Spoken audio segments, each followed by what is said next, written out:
Hello and welcome to Question and Answer Time, where we answer your burning wrestling questions. I'm Michael Sidgwick, joined by fellow Dadley Boy Michael Hamflett, where we are going to do precisely that. But before we get into it, if you're a fan of this sort of thing, make sure to subscribe to WhatCulture Wrestling on Amazon Music, Apple Podcasts, Spotify, and YouTube.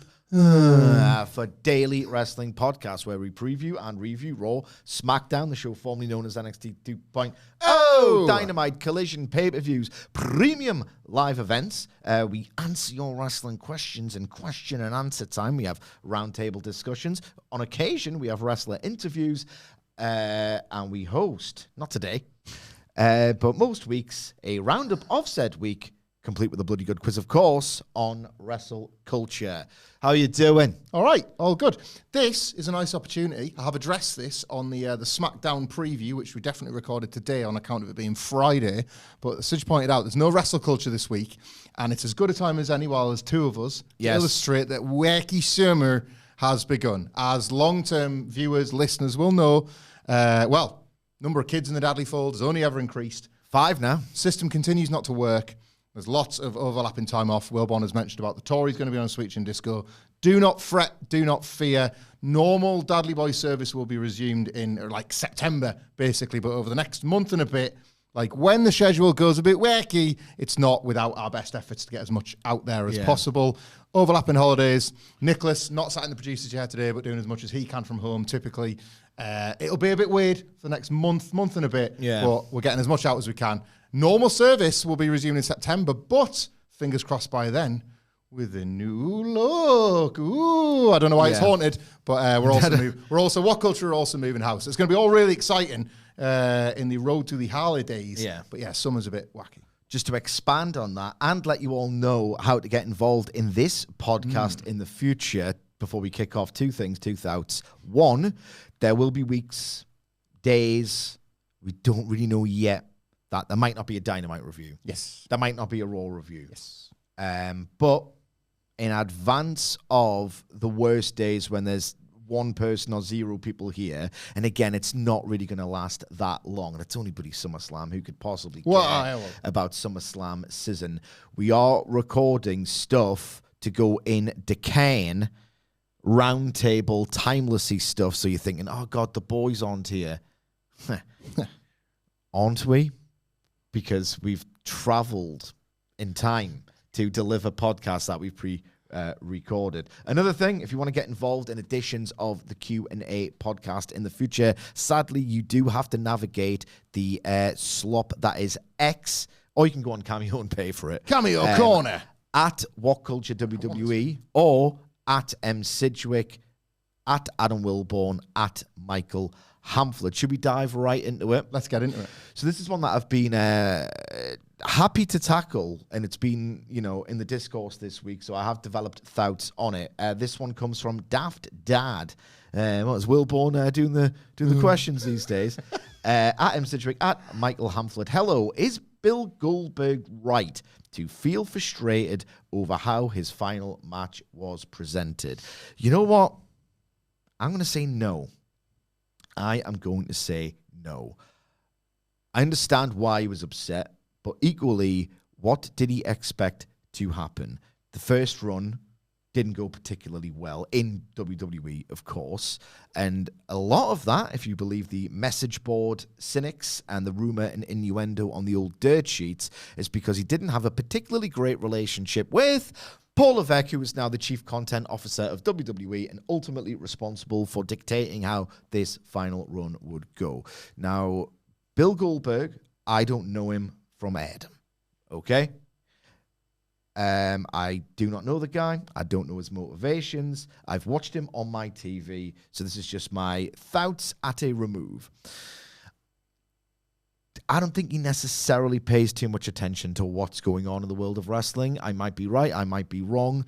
He didn't really care for it much, allegedly, when he was active full-time at his peak. Okay, it was a job for him. I mean, he freely admits that, I believe. Just a job for him. Never grew up a fan. It wasn't his first career choice, etc., etc., etc.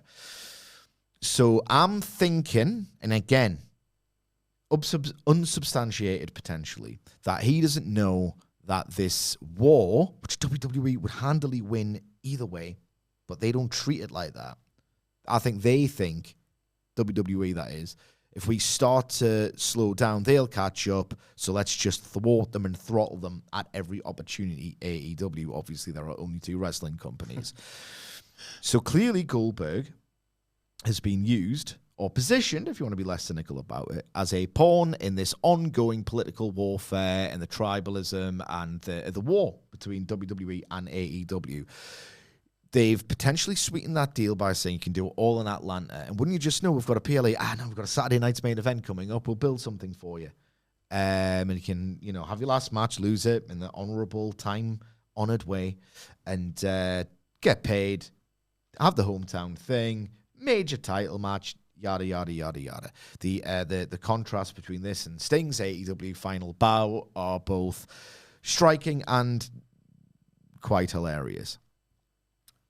If you're Goldberg and you're paying attention, or if you're Goldberg and you should be paying attention, you have to know that you aren't being presented as this absolutely massive departing legend, because WWE just truthfully and honestly and with no cynicism whatsoever wants that for you. And obviously it's a two-way street. They want to get their money out of it. They want to get their rating out of it. But ultimately, you'd think AEW is the passion project for Sting. Choose your opponent. Choose the venue. He got the Greensboro Coliseum as well. You can choose your opponent. You can choose your venue. We'll build an entire pay-per-view around you. This will go on for quite some time. It was this magical, special thing. I reckon Goldberg should have known better. And maybe he didn't pay attention enough to know better. But if he's not getting the PLE, if it's used as an exercise in an ongoing counter-programming game, this is a very long-winded way of saying I personally think it's his own daft fault. Do you want to be less cynical about it to balance my take? I'll be honest, right? Because, for context, if you've missed this, or if you don't follow the Fed anymore, Goldberg came back, he did a job to Gunther for the world title at the most recent Saturday night's main event, and he spoke subsequently with Ariel Helwani and said, in 2 weeks, don't know what's happening in 2 weeks, maybe he's getting the check or whatever. In 2 weeks, I'm going to tell you the full details, but realistically, I'm not happy. It was BS. They should have formatted the show better so I could have my promo. What's a world title match to me? Nothing. I've had loads of them. He just doesn't seem happy with it. That's where I was going to start. The promo, if you're Goldberg, you're probably thinking more about your closing words than your closing actions, I would assume. Yeah. I think that's reasonable. It's like you want, He wasn't happy with having just 3 appearances and there's all sorts going on. I understand that so often in pro wrestling, it's your physical actions that do the talking, but when wrestlers retire, so often it's about what they get to say. That's why the Hall of Fame remains important to the wrestlers if it's not necessarily a viewer experience. You get that one night where you just get to speak on things. And if you want to go and watch the whole Goldberg speech, he obviously had things he wanted to say that kind of capped off his career, save for those few months in WCW, as a career role model. This guy that really bought into the idea of what it meant to be like a superhero babyface. And those were that echoes a lot of what he said in his closing words. And I would imagine a lot of this raw feeling from Goldberg comes from that, is that he would have imagined how that farewell speech might go on television, on the CAC, on Saturday night's main event, wherever. On the Fat CAC, yeah. NBC Fat CAC. On NBC Fat CAC, or in a big old stadium, wherever he was going to get to say his piece. I think he probably visualised, and I think that's a reasonable assumption to make, of a Bill Goldberg type figure, that it's a sport in retirement in every sense, and that getting cut off, I would sense, is why feelings are as raw as they are. In every other respect, I sort of have to think this is a performer's ego versus a promotion's need, and we've seen this battle play out a gazillion times. Sometimes they connect, and sometimes they don't. Yeah, I think the Sting did Goldberg make the Sting comparison, or is that just one that you? No, I've seen it on X. You're right. So there's a million different retirements to compare against one another, but it was one of the worst.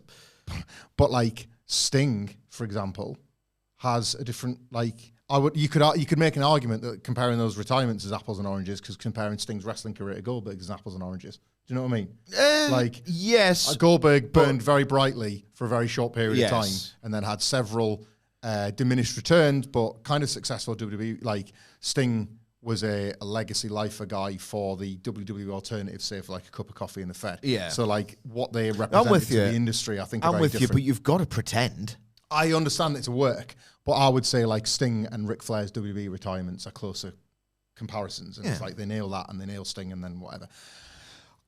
Goldberg's anger and frustration is far more in keeping with the, like, what we've always heard of Goldberg. I think he has a very serious attitude to who he is and what he believes himself to be, and took seriously his physical preparation for this and all of that sort of thing. If you look at the physical end of what we got, it was an overachievement. It was an over-delivery. Yes. Gunther Goldberg was, like, I think it is, but I've just got less emotional attachment to sort of DDP, and I would say DDP and Raven are the two that you go to. I think it's Goldberg's best long match I've ever seen, and I've got a little bit more emotional attachment to Gunther now than I had to those wrestlers then. But I would certainly say it's in the top 3 to 5 best Goldberg matches ever, full stop, let alone long ones, ones that go over 6 minutes, you know. So I think physically, I think he's less thinking of, is this 3 and 3 or 3.5 stars, Totally. and more, I headlined the Georgia Dome. because that was how he I assessed was the game when he was the top of it. Yeah. So I get where he's coming. I actually understand where he's coming from. I just feel I like think you should have known better. I just think if you have a balanced appraisal of this, you know, you not to be awful to Goldberg, but it's WWE. You could have gotten out. Yeah. Like, I'm not saying just accept the slop. I'm not. But this wasn't slop. This was I think this will stand up. I think Gunther Goldberg will stand up. I think the speech cutting off was pretty brutal. And I think he's kind of within his rights to have expected more time allocation. And like, I'm really interested into what specifically he drills into in this. I'm gonna say my piece in a couple. I'm very fascinated to what that's going to be. He's talked around. I got 3 interviews. They cut my mic off. Only a world title match. His promos stunk before 2025. Yeah. Like the last couple of feuds he had to build on TV. Like his promo work was weak. Yeah. Bobby Lashley, Drew McIntyre. Like it was not good stuff. And typically it's all good stuff. Yeah. Like, I think A, he should have known better. B, realistically, if I'm being completely fair and honest, it was never going to reach the level of AEW and Sting, because Sting was jumping off balconies. Yeah. He was wrestling semi-regularly at an insane, euphoric standard, considering where he was at, what he's been through, how old he is. I think Goldberg, it was difficult to, like, you didn't have to attach a sense of ceremony and emotion to Sting's AEW retirement, because the whole deal was such ceremony and emotion just built within the Sting AEW run. I think Goldberg being stigmatized as a guy who would go, oh, there's a Saudi show, yep, I'll take that money. yeah. Like, one, AEW celebrating Sting was the genuine send-off for iconic, mythical pro wrestling royalty. Goldberg, by his own admission, was a bit of a mercenary all along. I've gone off basic paydays, have you, Bill? There's a bit of that. There's a bit of that. To read, like, to try and read... There was never going to be the same fan sentiment of, oh, one more time, because with Goldberg, it was always another one. And to play devil's advocate, which I do quite a bit because I often advocate for this guy. So yeah, I'm thinking at this point they probably deserved each other in this whole... A little bit. Just to get into the thoughts of the game Triple H here. If he's hearing this and going... Like, let's imagine what it is to look at this situation as Triple H, right? Yes, you talk about their, like, kind of, they had once had a frosty relationship, but assuming that that's mostly been smoothed out, time heals the wounds, we're all shaking hands and all that, whatever. He never forgets nothing, Triple H. He never forgets nothing. But if he's thinking, like, if you're Triple H, you value a world title match with Gunther in the main event of a Saturday Night's main event quite highly. Correct? Not that highly, but he's... No, maybe we just disagree then. I would look at this, if you're Triple H being like, I think he's done all right out of me. That was his there. level. I think he's done all right out of me there. Yeah. Like, and I don't think that's unreasonable. Yeah. Like a world title match / mini program with Gunther that headlines a Saturday Night's main event. I'll say this, in terms of the shows that were completely used and served up just to try and chip away at the All In audience of that weekend of counter programming, Goldberg's got less room to moan than the entire women's division. Yes. They've got way more of a right to complain than him about that spot being used for that purpose. Personally. Yeah, I'm glad we agree that they should all complain because WWE is bad. And that was his conclusion that he has drawn right there. We'll go on to our second question. It comes from Wrestle Takes. What do you guys think the Young Bucks changed the EVP trigger name to? I've got an idea for this. Right, okay.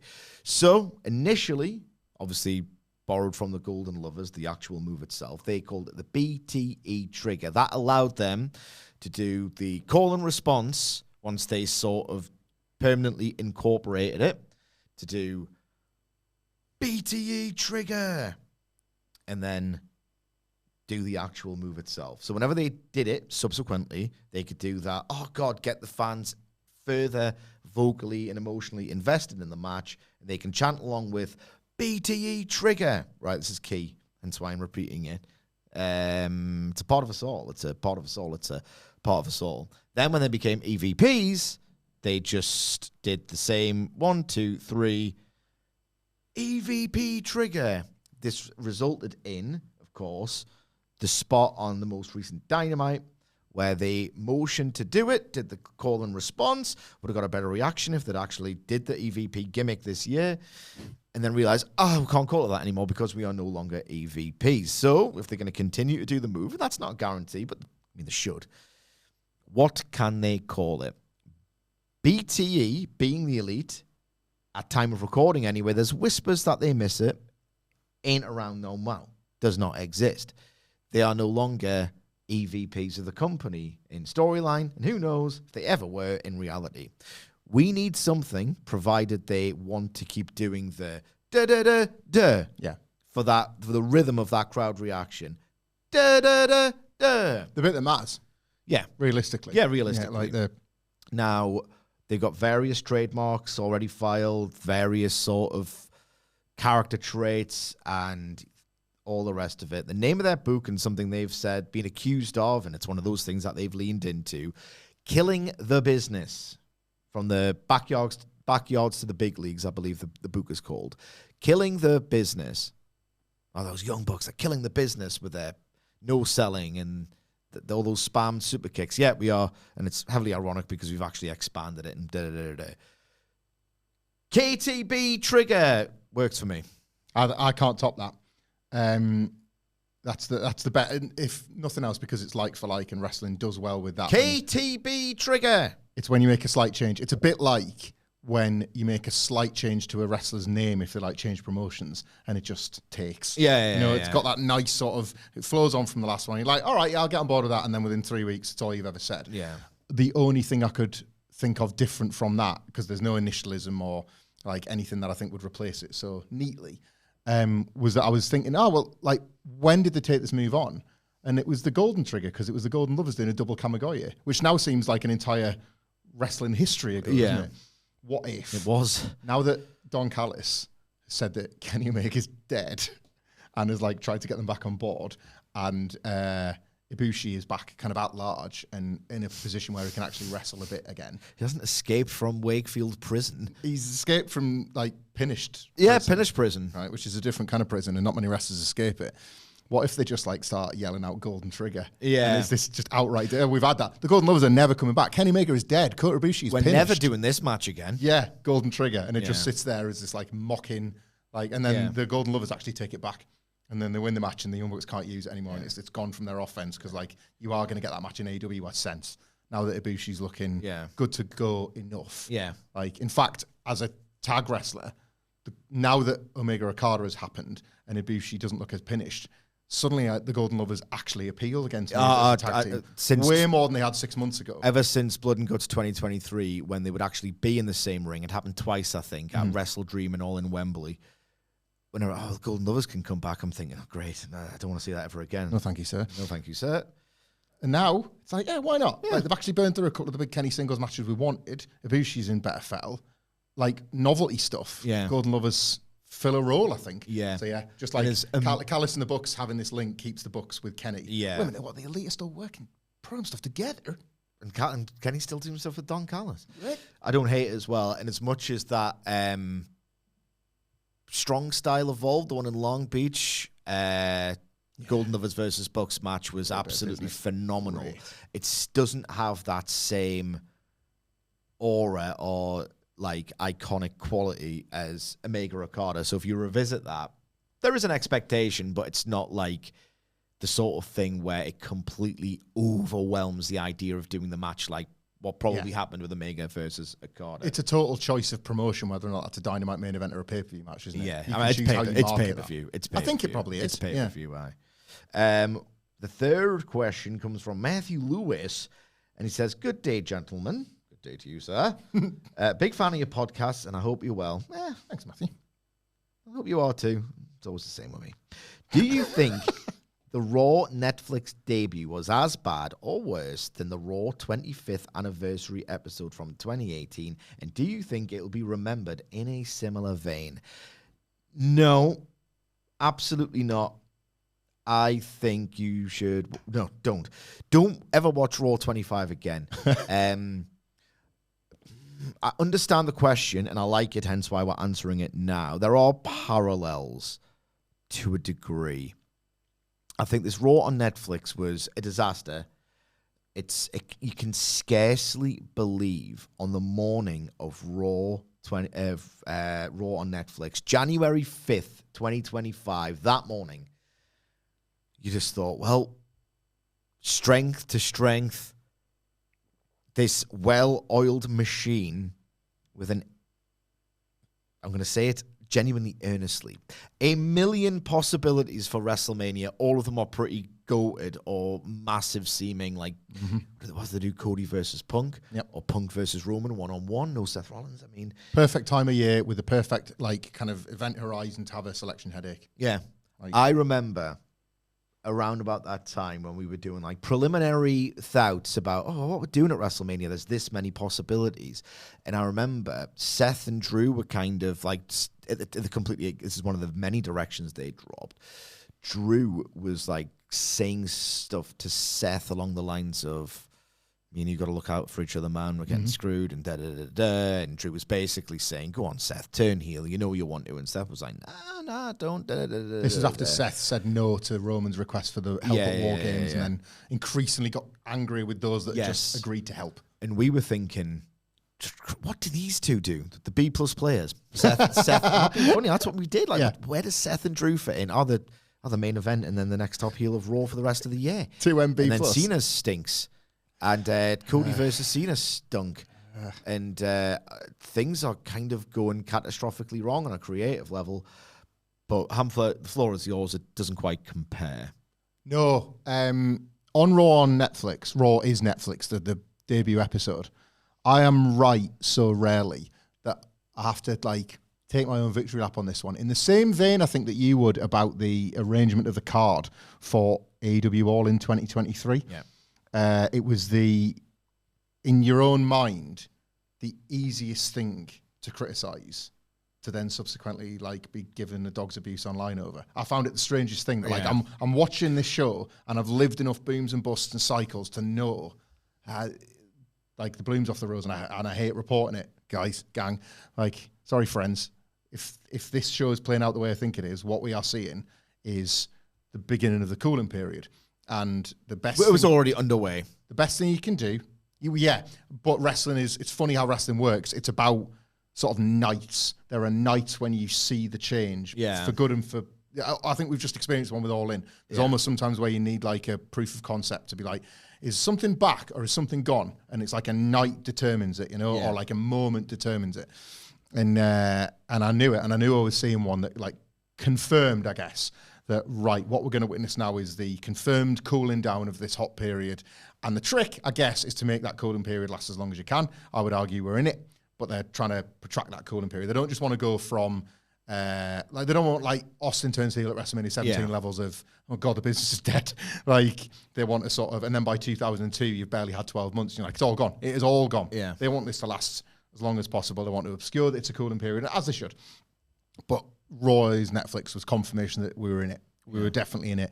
And it was a reveal of maybe conceptually how they were going to approach this relationship with Netflix and how they were going to make the next steps to becoming quote-unquote mainstream, or like tie in what you see on Raw with what's going to happen when you watch documentaries, and we're about to get Unreal, and it all feels quite... It's like corporate synergy, absolutely fine. Actual well-plotted wrestling show, starting to fall off the rails. Why that simply cannot compare with Raw 25th anniversary. We talked about this over the desk. I think this is a great question and a fun comparison to look at. You have used the creative collapse of AEW and described it as death of a dream. Yes. Because it was really sad to watch something so wonderful kind of falling apart. So, especially a company where you thought they know every mistake not to make. Yeah. These sort of learned ex-WCW super fans, like, they had all the answers. Yes. They had the power to deliver to you everything WWE refused to do, and they were smart people with great taste who could bring it all back, and they knew what not to do, and then did it anyway. Did them. I would describe Raw 25 as death of a nightmare because we were already living through like the fat end of 2 decades of a terrible product. Like by 2018. Highlights, yes, but few and far between. Always peaks. This is the point. It's like Jericho, Shawn, feud. There's loads of them if you actually wanted to sit down with them. But Angle, Michaels. As a 52-week-a-year product since 2002 that routinely fails to deliver, you know, like that's what we're dealing with. That had only gotten progressively worse. Like I would argue there's a slight uptick in 2016 and then by late 2017, that's fallen away again as well, you know. Think about if you were super optimistic about your favorite NXT wrestlers from 2014-15, getting a push in 2015-16 and then look at 2017 and Jinder Mahal's the WWE champion. That's what was happening. 2018 somehow takes one of the few things that WWE still seemingly had in its locker, which was stunt casting legends. Nostalgia that had yet gone unmined, things that they hadn't yet. Oh, we can actually make some money off that. You were chuffed to bits with the attention to nostalgic detail of the Manhattan Center. In theory. Like the Ico Pro and all the rest of it. They're going to... I remember the pictures of the Manhattan Center dropping before Raw 25 went live and thinking they haven't minded that yet. A simulcast from the Manhattan Center that is absolutely inspired. That is a really affectionate like nod to a past from a Vince McMahon who shows affection for nothing, ultimately, right? I can scarcely believe they're doing this. Or that he even remembers. Yeah. And then I watched the broadcast, and it was just, It was a nightmare. A nightmare. I thought it was funny. A total, like, the Fed is dead. When was it again? January 2018. Yeah. Like, this is before a critically acclaimed Royal Rumble, by the way. Yeah. So the main roster, or the guts of the main roster, were kind of constantly wrestling WWE creative out of trouble. 2 like critically acclaimed Royal Rumble matches on one night. But this company can no longer even book nostalgia. Yeah. It can no longer even book its comeback. So you remember The Undertaker in full gear walking out in the Manhattan Center and saying nothing. Triple H's DX clique combined, wearing the leather jackets, trying to buddy up to AJ Styles' crappy Bullet Club and just burying the mid-card in the Manhattan Center as a make good main event to people that paid 4 figures for tickets that had a terrible night, that when videos were going viral online of the Manhattan Center crowd booing the screen because they were watching Brooklyn. I think our favourite to go back to, so much so that he kind of frustratedly cut a promo on Paul Mike Rome, Steve Austin opening the show and saying not a single word, and then going and like cutting a promo on Mike Reigns. I actually drew money. Is that the only question you're going to ask me, Mike? It was just segment after segment after segment like that like left you scratching your head. A laundry list of legends from various divisions that they brought back. Do you remember how the women were brought out 5 at a time to wave on stage? It was... I can't remember that now. It was excruciating. I think Terry Runnels said that like she comes out there, she's got like a gold dress on. She'll be Marlena for the night. Gold's on the roster. They're cool now. Yeah. Let's get on the stage and wave, mate. Like it was criminal. It was like this whole show was just a one after another after another after another. It was 3 hours. Nothing was good.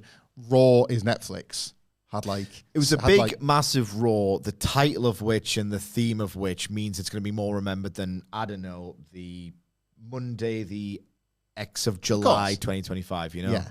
So I understand the comparison. It is a good question. Raw is Netflix, deep into a like broadly well-plotted version of WWE. Yeah. That had like, I didn't particularly love the match, but was heavily like pushed around CM Punk's first singles Raw match in over a decade, a steel cage match with Seth Rollins, a significant payoff. And it wasn't the steel cage not the steel cage match, the straight up singles match, but what would prove to be like a chapter in what ultimately led to like a WrestleMania main event. I didn't like the show very much, but ultimately there were still elements of what was the wrestling product that WWE was trying to promote in WrestleMania season. It was in keeping with Yeah. what a wrestling show should look like. Raw is 25 was nothing like that. There was, I will say, I don't want to, speak on behalf of Matthew Lewis here, but a sense of above it all arrogance was shared between the two shows, I think. Yes, albeit I would say only a certain audience were going to pick up the arrogance of the second show. Yeah, but there was this sort of smug, self-satisfied, we can kind of do what we want at this point element of both shows. There was a video package that opened Raw's Netflix that was better than nearly 20 years of WWE weekly television. Yeah. Like that history of wrestling thing they did was amazing. Yeah. And it's like, and you do that for your big night on the biggest streaming service in the world. And it was like so beautifully packaged. Remember they broadcast onto that massive sheet and revealed the ring? Yeah. That? Oh, it's all well done. Like that was... It's all very synthetic stuff. It's all synthetic stuff, but that's what the Fed is. Like, it's what it's best at. Yeah, Matthew's right to draw the comparison because I'd like to think the people watching this podcast will be able to see similar, what was the word? Arrogance. Yeah, there was the smugness to both shows. I don't think a wider audience would have watched that Netflix. Well, I know that because a bunch of them had a go at me, would have considered that smug and like, oh, it's not as good as it, like, 2023 is 2 years ago and we're going to have to deal with that. Like, I think a lot of the, like, bigger and better than ever, genuinely. Yeah. Whereas I think Raw 25, the reaction across the board was, what the hell is this crap? Yeah. Like, I mean, look, if you think that's too cynical a take, and you WWE Ultra, there were 1,000 of them in the Manhattan Center. The most, we can't criticize this because we're criticizing ourselves because it's our identity, and even they hated it. The next question comes from Matt Reigns, the number one Sidrick mega fan. He says, "Happy Friday, King and Bestie. It's well known that Hamflet's favorite wrestler of all time is Bret Hart, a man known for his incredible in-ring ability. My question is, when did in-ring ability become secondary for Hamflet, or is it that no one can ever compare to the Hitman? Cheers, fellas." We're best friend. You put a bit of a dig in there, Matt. I like you. I get it. I like this question. I get the question as well. I mean, he's answered a little bit of it without me giving it any thought in that, yes, nobody's ever been as good as Bret. I know you would disagree. But Omega, Danielson, and Tanahashi are 1, 2, 3 on a Rushmore on which Bret is 4 for me. I still regularly watch Bret Hart and think that exact thing. But I will also concede, because I think it's important to note this, that everybody's favourite thing ever is the thing they experienced either for like the first time or at a important age, like a formative age, stuff, and I'm always very aware of that when praising Bret Hart. It's just how there's a several year period where at different formative ages Bret Hart meant a lot to me for this, then this, and this. On in-ring ability, and when it became secondary to you. Well, I've got 2 thoughts, and I will go, I win if I think the same things. I think you'll do it anyway, and so will Matt. But what I will say is that I think in-ring ability, that's Matt's words there, I don't think it's become a dirty word, but I think the changing of what that represents means that it's no longer a like-for-like comparison. I would say that right now, pound for pound or in-ring ability or whatever broad phrase you want to use, broad brushstroke, Will Ospreay is the best wrestler in the world. I think there are some occasions where I watch Will Ospreay and he cannot lace Bret Hart's boots, and he is so far apart from what made me think Bret Hart was the best wrestler that I almost don't think they're a like-for-like comparison. Now, that is the reality of how quickly wrestling progressed. If you take wrestling from 1960 to 1990, when Bret the Hitman Hart was at his peak, that 30-year period, and then compare it to 1990 and now, like, we're talking like 100 years of progress for the same 30-year time frame. That's fair, would you say? Yeah. In the way that like the industry moved forward. I know that like old timers were like, "You're doing too much, Bret and Shawn," and you watch their You're doing matches. too much in there, Harley Race. Yeah, exactly right. But I know that's always been the thing. Yeah. But I would say the speed at which it moved, like between the 2000s, 2010s, and now, I think has consistently gone way quick. That's the 52-week. Yeah, and it's not just that; it's also I'm wary of this becoming too nebulous, but it's also wrestling a great match for the express purpose of wrestling a great match. That has completely overwhelmed everything. Yes, I think that's it. I think that's helped me get to my point there.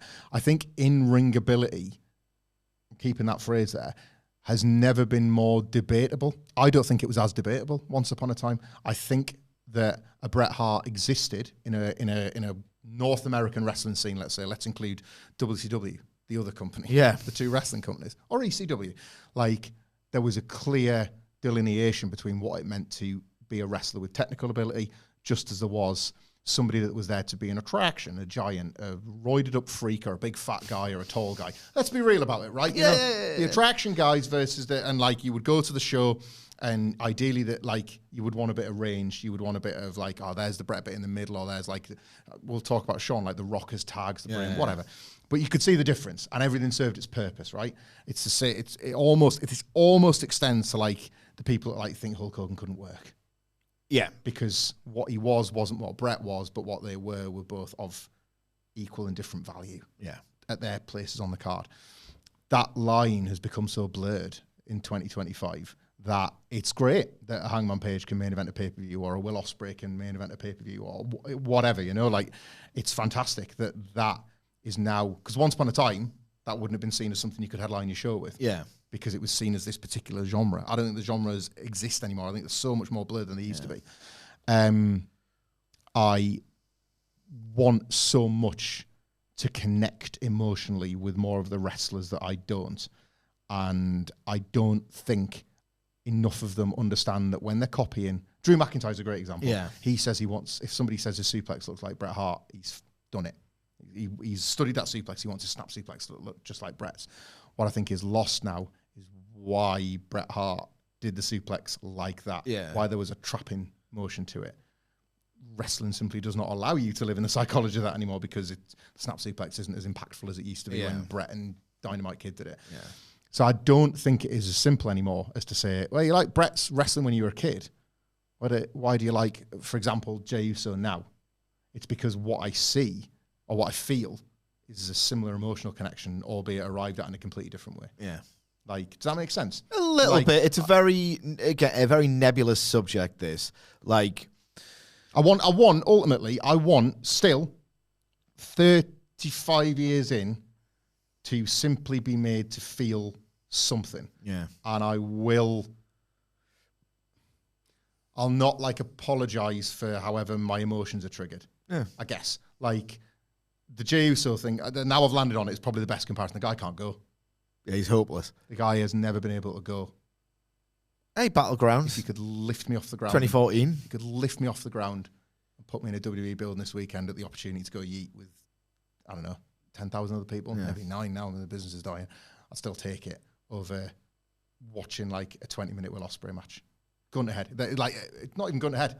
That's my choice. It's not even close. You know, it's not even close. It's not even close. But I say that because I know what is likely to give me more of the emotional response and the takeaway. Like, I've had an amazing time watching Will Ospreay live. Amazing. In smaller venues and big. Like, in a buttoned-up shirt and tie against Drew McIntyre, and in Wembley Stadium. Like, however, I think my memories of going yeet, like, mean more to me. That's like, and I think still, I'd like to think, that's still mostly what all of this is all about. You've got to feel more than you think when you're watching. Yeah, I mean, I get you don't understand the take, but that's fine. That's what makes the world go goddamn around. I was thinking that you were going to also mention, because you mentioned it before, and again, it's a very nebulous topic and a lot goes into it. And I get it. I don't get thrilled by a banger. Like, I was watching, and some of the work was great, and I did get massively into it. I watched Takeshita Bandito from Ring of Honor on Fridays. Well, Saturday morning I watched it, and I knew watching it, people are going to go crazy about this and label it a match of the year contender. I'm not feeling that. I think the last 10 minutes were really exciting, but I couldn't really care that much emotionally. So I get where you're coming from, and I guess that maybe ties into this just sheer excess of this match is going to be good. I no longer care who wins.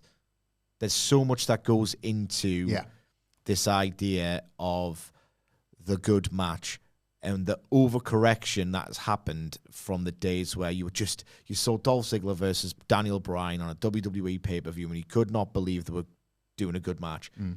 You know, that's a point, by the way. An Yeah, overcorrection. because that's what Brett's work was for. Yeah, that's what that snap suplex for, was to like wear down the back or wear down the body, the shoulder, and then work towards winning the match against the opponent. And again, like I don't want to do the Rip Rogers dive thing. I really don't. But there is a point where I'm thinking, I'm not watching a strategic, patient story being told.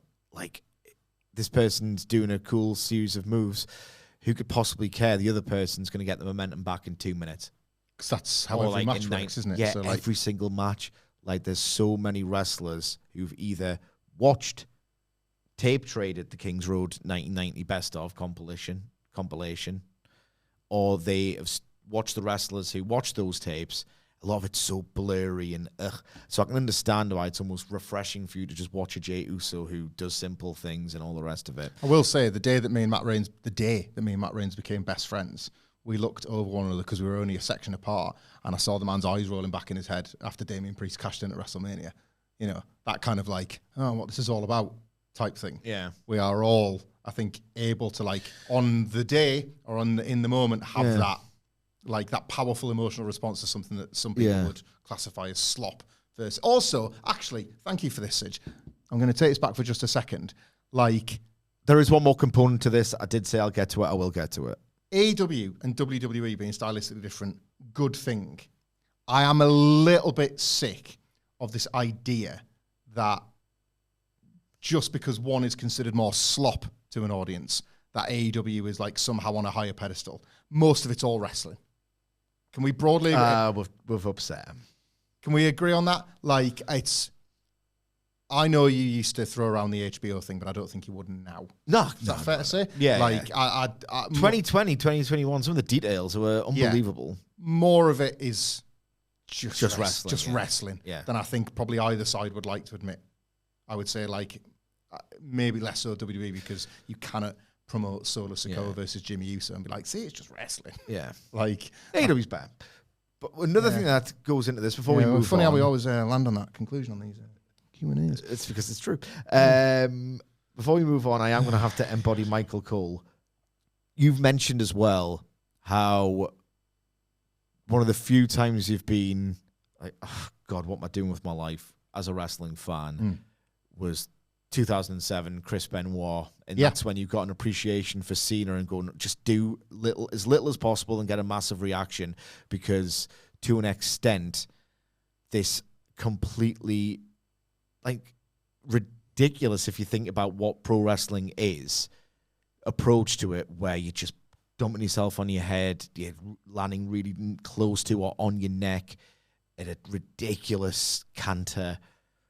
What's the point? It all gets dark in the end. I never shook that off. Yeah. Like, I think I would say the Omega New Japan run was the closest I came to just forgetting about it. Because it was a thrill ride. It was too good. It was like an illicit thrill. Yeah. And you knew one day would be where we are now with Omega. You knew it would be like, all right, he's going to have to work smarter, not harder. He's nowhere near as explosive. Oh, God, some of those V triggers. He looks like an older dude now. Yeah. At the time, it was too good to not to care about. We have that probably to this day, don't we? Like, I would say that's a bit of a line with me and then maybe you and Murray. Yeah. About what you still get that, like, same thrill off. And I've never fully got that back. I don't think that, like... Other than Kenny. Kenny was the one. Kenny was definitely... And I think that speaks to, again, why there'll always be a certain disconnect between me and Will Ospreay. Yeah. I can see him and do see him often as, like, the necessary future of AEW. And yet, like, I could probably, without rewatching, just, like... forget half of his output so far, and it's incredible in the moment, you know. But it's unbelievable. It's so great in the moment. I rate Ospreay more highly than you, but I also get why you and others are a little bit, you know what I mean.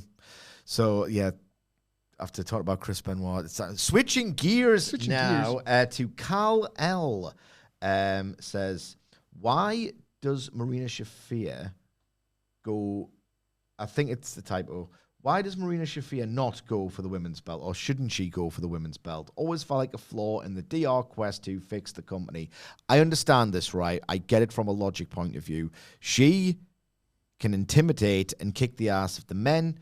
John Moxley, I love this, and you pointed this out, trusts her more than the human horse Claudio Castagnoli to get the real business done. Yeah. When an ass needs kicking, and this is all under threat, I trust Marina Shafir to kick the ass.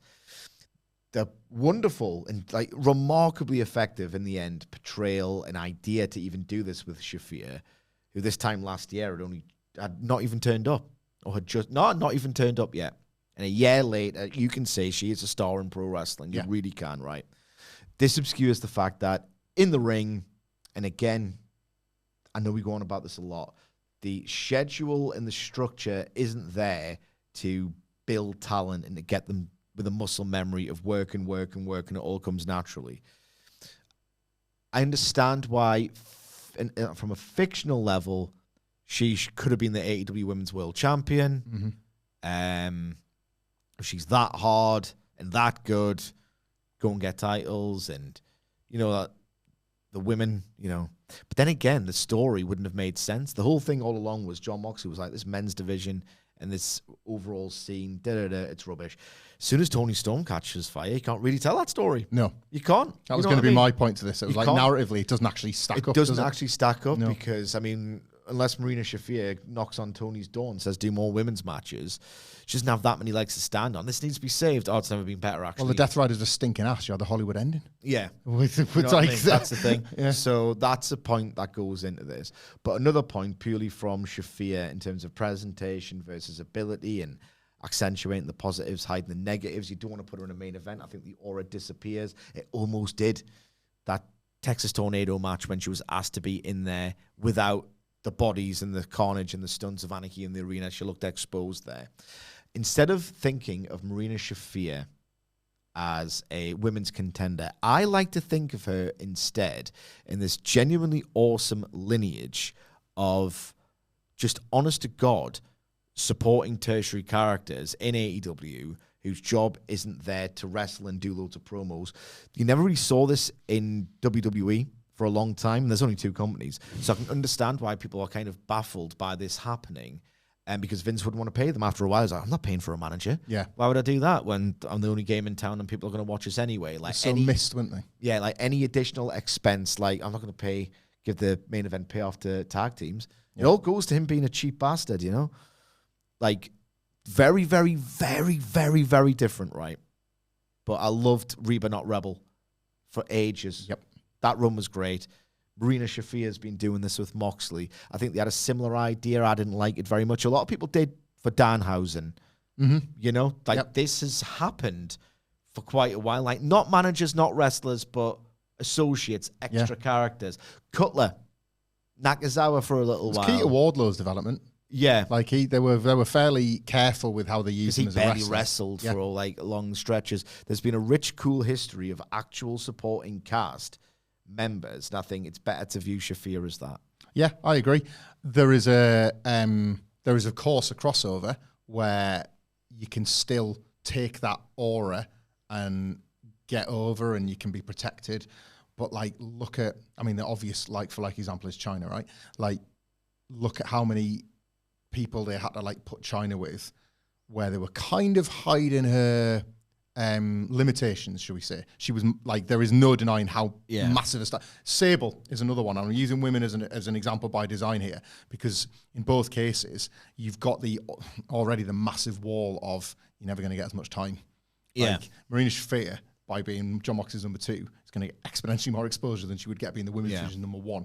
And I would argue Sable and China found that out for themselves. But look at how much it takes to sort of obscure what they can't do and then keep them as over and as popular and as moneyed as stars without that safety net of being somebody's valet or somebody's bodyguard or whatever Marina Shafir plays. It's really hard.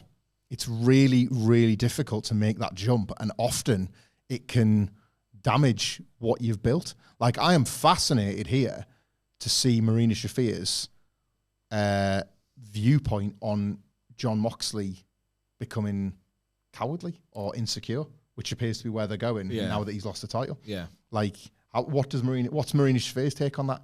Can you imagine if Jon Moxley, you ain't no Death Rider, you're a...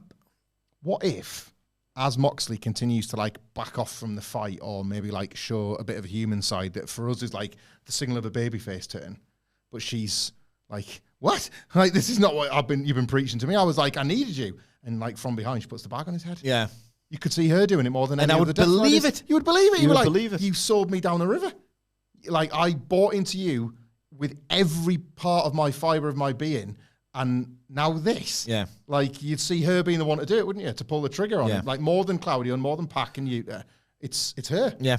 That's a spot. That is to your point, like, that's such an achievement of how successful this push for her has been. Not all pushes are created equally, and they all can work in a different way.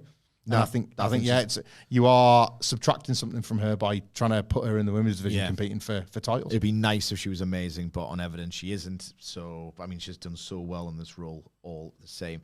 The next question, and I'm going to be a little bit quick through the remaining ones because we have taken up a lot of your time already, comes from Dragon Rana, who says, who main events All In next year, and what will the final attendance number be?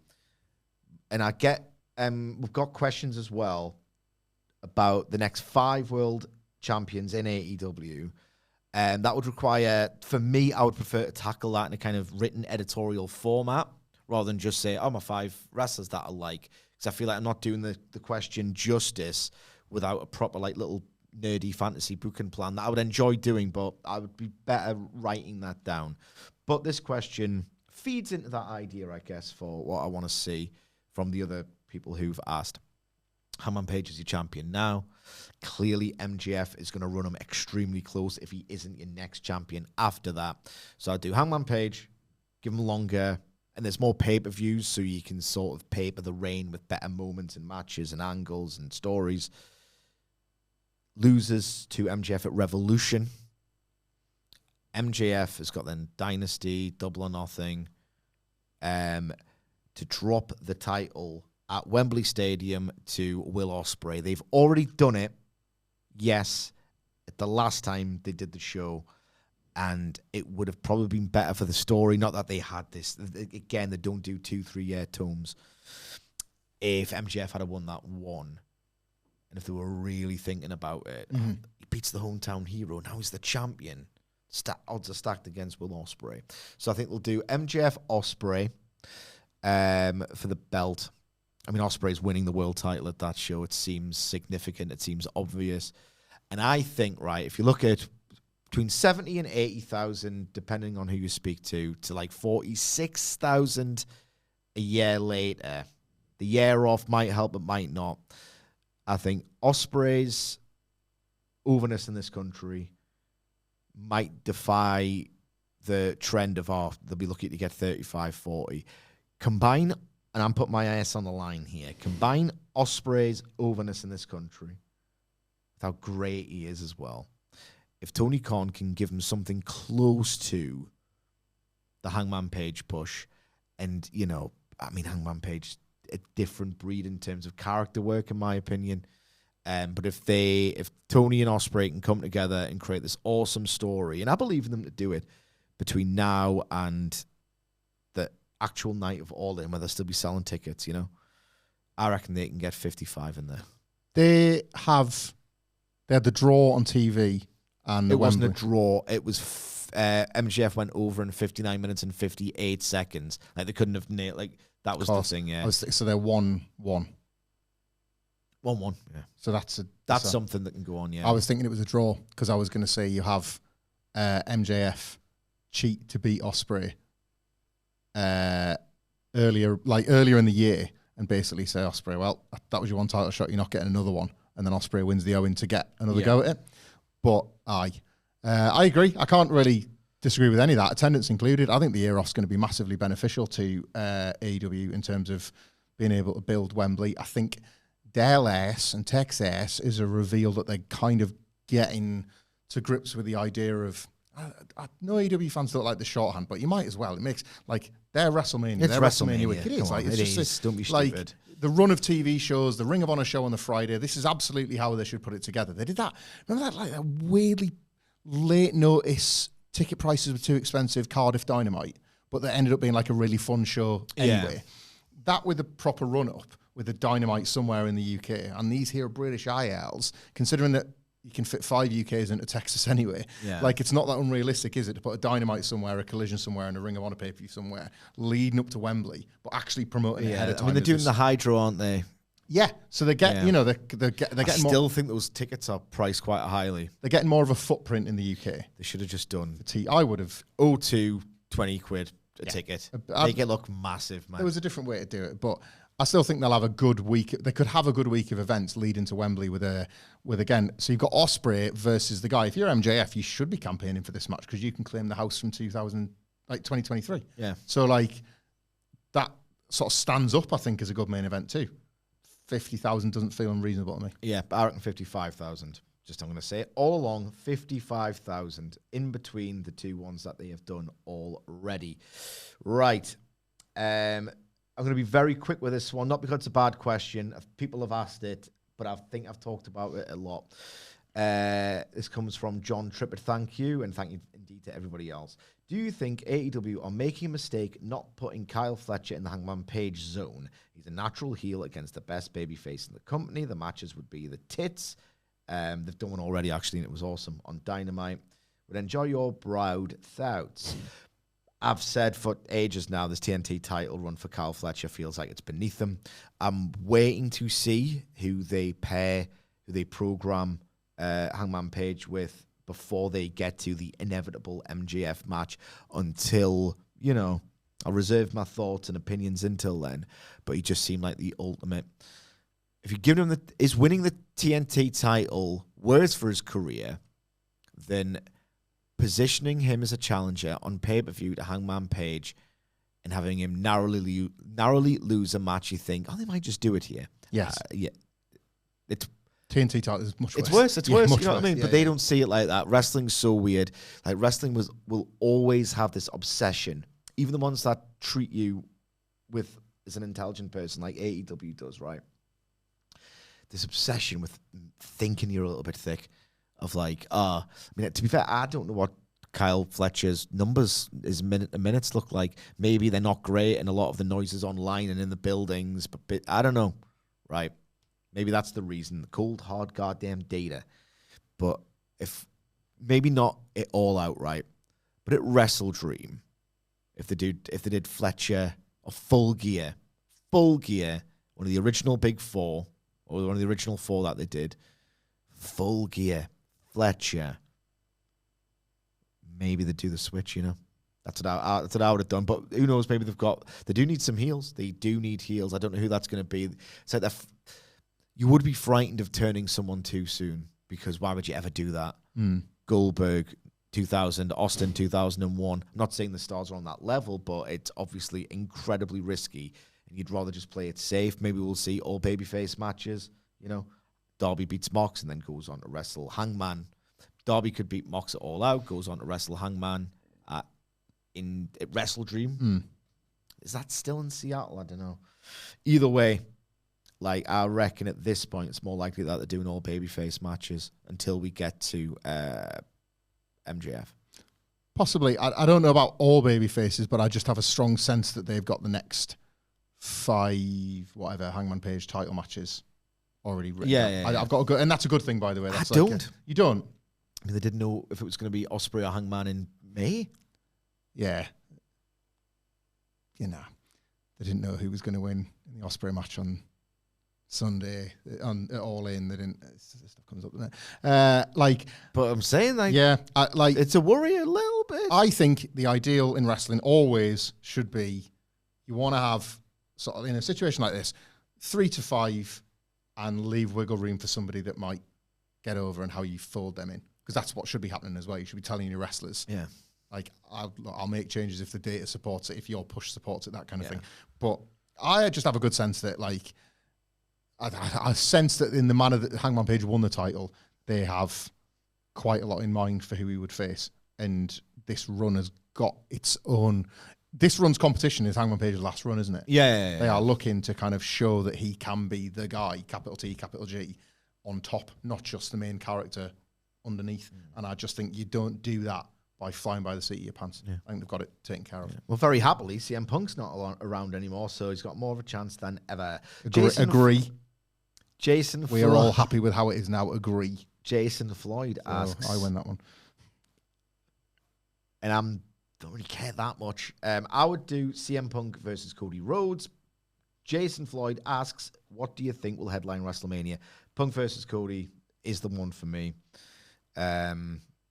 Every verbal interaction they've had has been a complete class apart from everything the Fed's done and most of what AEW has done, quite frankly, on the microphone. Biggest match they have, the two biggest stars. I don't think Roman counts anymore, to be honest. It's weird, isn't it? He just doesn't care. Even numbers support Cody and Punk. Yeah. Like every metric supports Cody and Punk being the night 2 main event. Roman gets in if Roman asks and pushes, and then you've got a 3-way, and it's a big 3-way, and it's like can't do it again. But like I think Levesque's half worried about doing this because he knows it's his last one. His last big match. I think that we've maybe got another year, and then there will be lots of conversations about like what Triple H has prepped for the next few WrestleManias, or if he's prepped to keep his own job. Yeah. Like I think that's a really interesting 2026 discussion point. Right now, I'm with you completely on Cody and Punk, but I could absolutely see Roman getting in there because it does feel like he's got this kind of, I don't want to say a contractual thing, but a deal that certainly favours him being put into these big matches. And it's like, well, I'll, not in a even particularly like abrasive power play way, just like, I've been Roman Reigns all this time, so you find that spot for me, please. It felt a little bit like that with this year's WrestleMania. Like, you could have done Punk Seth on its own, and Roman, you should have done Punk and Roman, but you know what I mean? Like Roman Reigns slotting in. So I can kind of see that being the singles match or a 3-way. And Punk, Cody, and Roman is a very interesting 3-way. There's a lot of like WrestleMania overlap and big match overlap, and it kind of protects both singles matches. Triple H is still quite like, I would say good, a lot of people would say bad at protecting those singles matches and keeping them for when he needs them.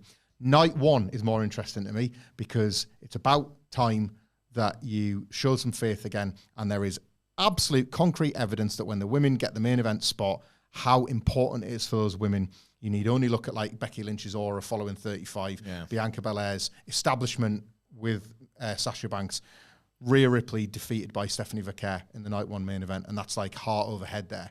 It's high time, and you look at what they've got in their hands with Stephanie Vaquer and what they've established with Rhea Ripley, that would look, feel, and be massive. Yeah, I think if you've got Rhea Ripley as a kind of dominant, not even heel champion, just a heel leaning, like, I'm the best. Yeah. Sorry.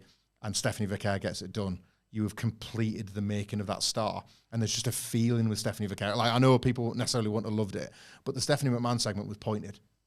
Like, they're saying, we're going with you. Yeah. That's what that is in WWE. I don't think she necessarily gets it done in Paris, but that should be something we should be optimistic about because it means they're saving WrestleMania. Yeah. She feels can't miss at the moment. So, like, it's a bit like a couple of years ago I would have said, I cannot wait to see her ascension. Now I'm getting back to the don't screw it up. Don't screw it up. Don't screw it up. Don't dilute it up. Yeah, absolutely. 2 more questions. This penultimate question comes from D Now Man. Now that Cope is back and Jericho most likely to return at some point, how can AEW stop the product from suffering? That's brutal, isn't it? Brutal question. Well, we're hoping, as we discussed yesterday in more depth on the Dynamite review. Check it out if you've somehow missed it. I would say that Cope, I hate calling him that. It was not my idea to affectionately shorten your surname because I like you so much. Like, Hemi! Or Willie! My buddies! Hey, it's Cope! WWE superstar Siggy. You know what I mean? Like, Cope, what a loser for thinking that I would want to shorten that. Yeah. You don't give yourself the nickname. He's broken the whatever. And he took a Xennial word that takes the piss out of people. His head's gone. Doesn't he like searching his own name on Twitter? Because that must be a nightmare for him now. He must, but there's loads of people saying Cope and it's nothing to do with me. Maybe that's why he did it. Maybe that's why he did it, to be like, right, okay, I need to stop this. I need to stop this. So I'll just go for the most anti-searchable thing. Anyway, Cope is going to ruin it. He has done in his segments for quite some time. Did you hear his wonderful crack about Stokely Hathaway? No. Should we play the game here? Yeah. Cope had a very funny insult about Stokely Hathaway. What was it on Dynamite? Stokely Hathaway, what? Was it about him being bald? No. It's a big one at the moment, isn't it? About his height, if you want a clue. I was scared the short was going to be my next thing to go down.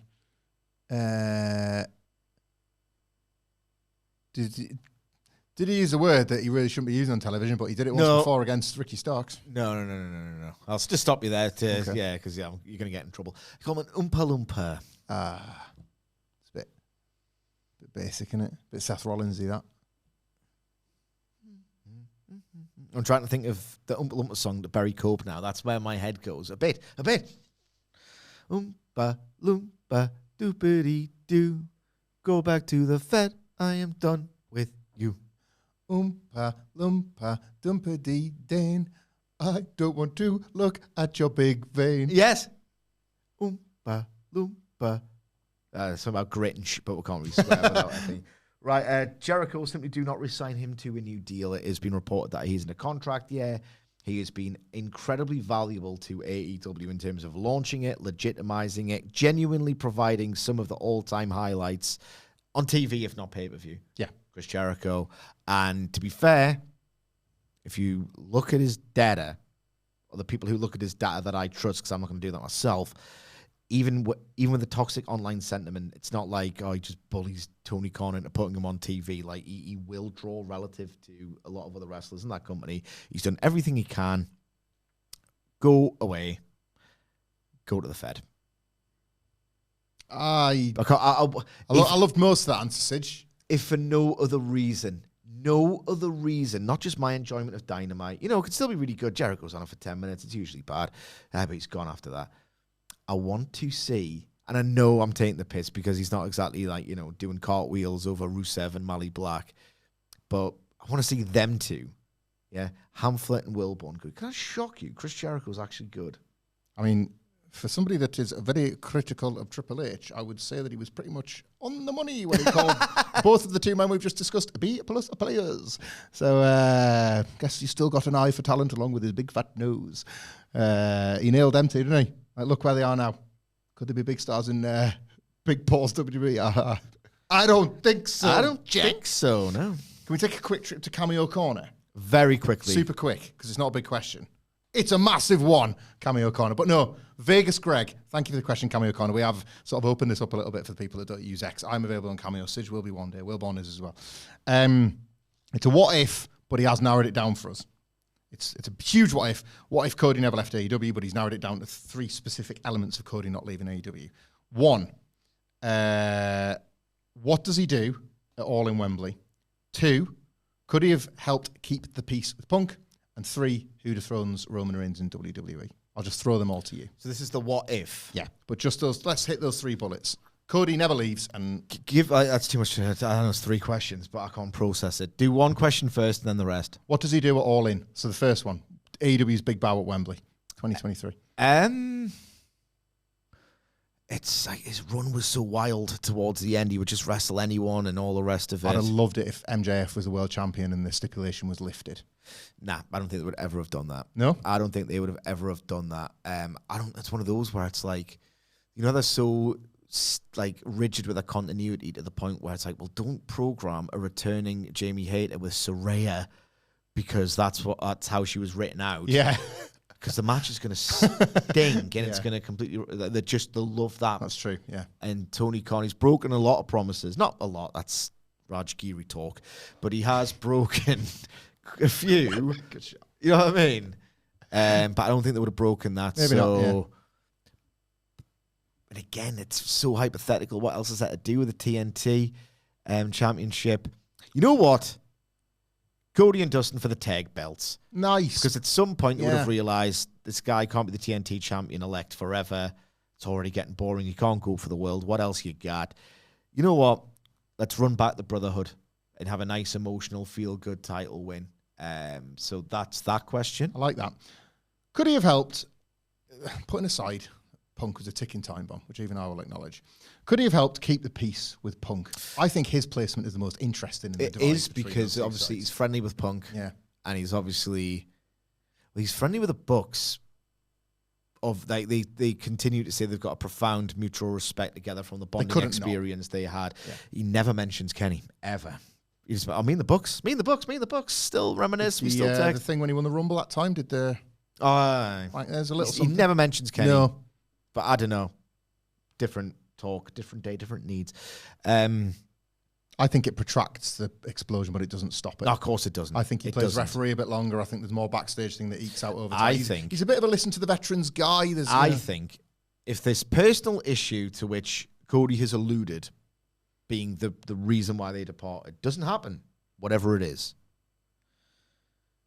I think him being not used, but like positioning himself or being asked to kind of keep the peace and what do they think? I think that would just hasten his exit. I think it was like, what am I doing? I didn't sign up to try and like save a failing wrestling product. I came to help another one grow.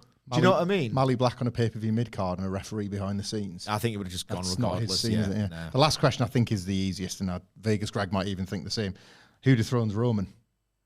It's there, isn't it? Like they did such an effective job with Sami Zayn that you lift that all happened while Cody had his broken tit. That it's almost like those two things never interact, is it? Yeah. Sami makes it. Yeah, absolutely. Yeah. Sami Zayn WrestleMania. Yep.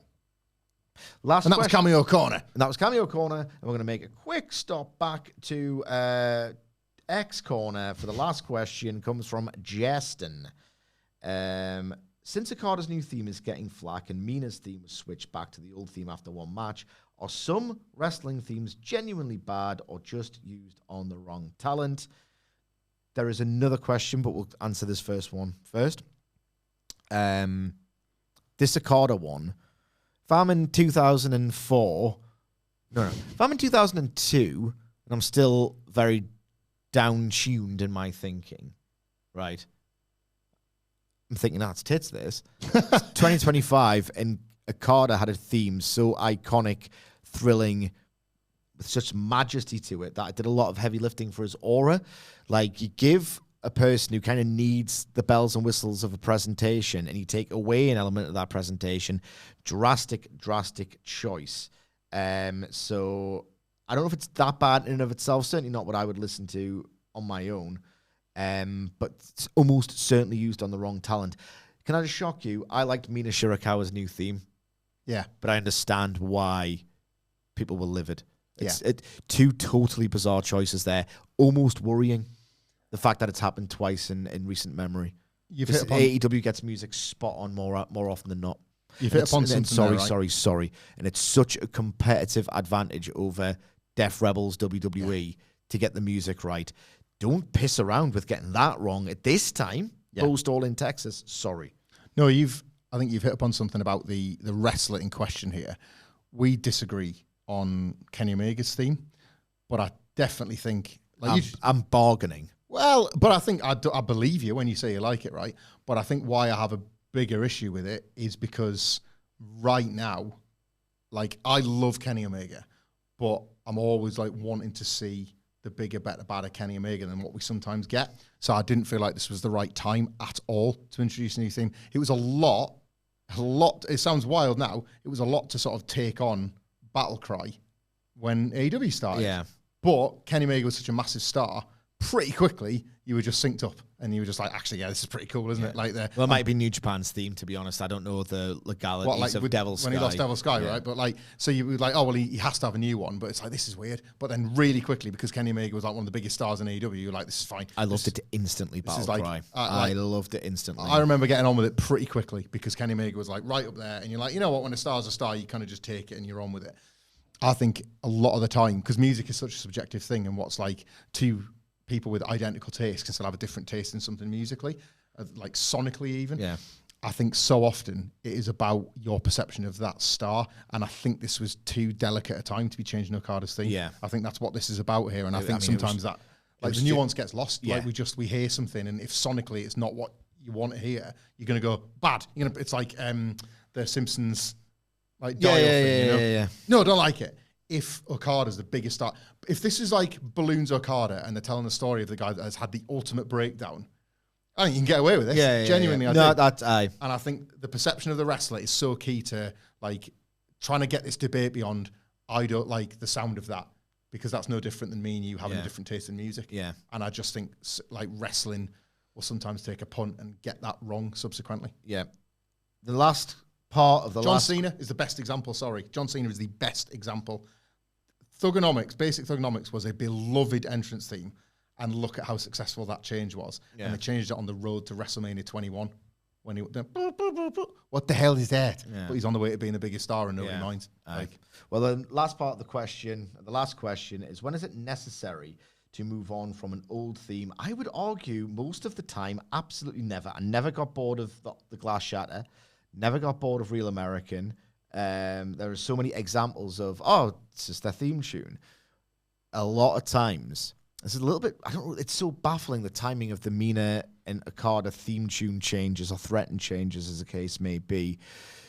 You find this happens when wrestlers are like, am I over? Or am I getting boring? And then it's like this weird defensive, like desperate attempt to change. Yeah. Usually when you find this happens, it's something that a change in entrance theme isn't going to fix anyway. Yes. So I would say never.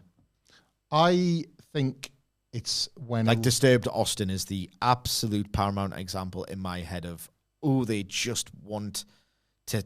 freshen it. Another quick fix. Yeah. I would say that it's a wrestler instinct thing and a booker instinct thing, that you need to be in front of the audience and super confident in it. And I'm going to use 2 interlocking examples. When you broke up the Shield, for better or worse of how it played out, it was a gutsy choice to make in 2014, wasn't it? And then Roman Reigns gets that theme and it becomes tethered to his babyface act, for better and worse. It was still pretty gutsy to change that even when he was like, 8 months into his heel run when they changed that? That wasn't an overnight thing. But it proved the right call. Like that theme that Roman got as the world champion. I don't think it was gutsy at all. I think we kind of mocked that a bit. Wanted that theme to get out of their head since 2014. But his new one, the Secession one, got quite a lot of grief.